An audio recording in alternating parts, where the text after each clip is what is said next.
D&D just dropped some wild new subclasses, and some of them are a little broken, so let's go over them and rank them in this completely objective tier list that I made. College of the Moonbard. You get to cast Moonbeam for free with some added benefits, but the biggest draw of them all is that you can modify your bardic inspiration to either heal your allies, allow them to disengage, or, the most broken one, cut down the saving throws of your enemies. That last one is just insane, and it gets better at later levels. Without it, the subclass would be a B tier. With it, it's an easy S tier. The Knowledge Domain Cleric. You get access to 15 domain spells, which you can cast for free using your channel divinity. You can also replace any intelligence check with your wisdom. This is by far the most versatile of clerics. And to top it off, your capstone allows you to basically cast Foresight on yourself. S tier. The Purple Dragon Knight Fighter. Once upon a time, this was supposed to be a commander subclass, but they botched it in 5e, brought it back now, except that they retconned the lore and now you no longer command.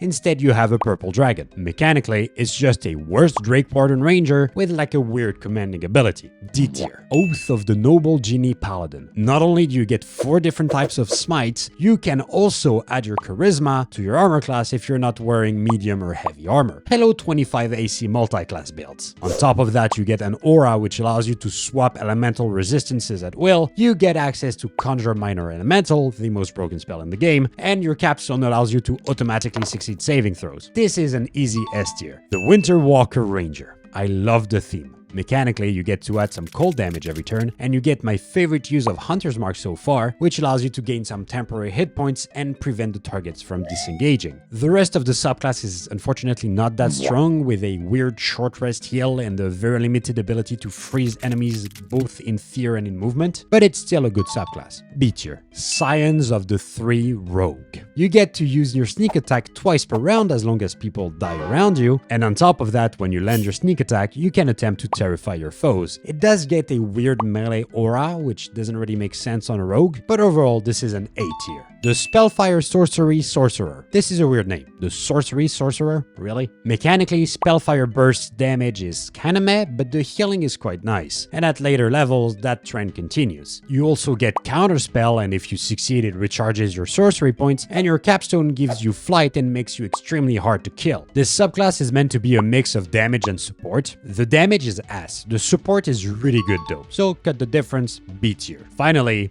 the Bladesinger Wizard. The beloved subclass makes a comeback. I don't need to go into details for that one, S tier.